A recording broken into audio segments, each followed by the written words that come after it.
And one of the questions that comes up is, why do I not need to dig up a hydrant to make a repair?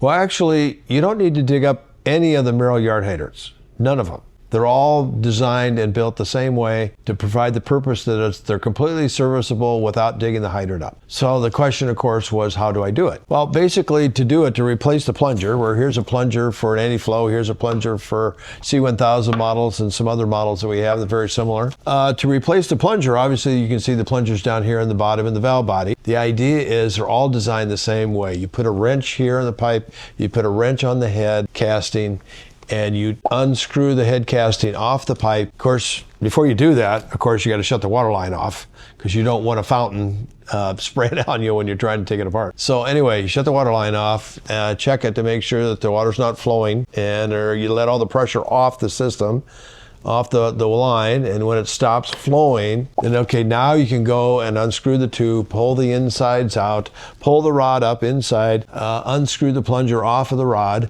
screw on a new plunger, and put it back down. Well, the other thing is, I should have mentioned, before you unscrew this, it's wise to put a piece of tape right here underneath the head, and then make a little mark on your head casting, and you'll know right where you're supposed to screw the head casting back down to just touch the tape, and hopefully come close to lining up the marks. So you'll know that you got it back in the same alignment, because the length of the insides and the length of the pipe and the valve body and the head on the outside is important, very important. So you want it in proper adjustment so you don't have to do any other adjustments up here.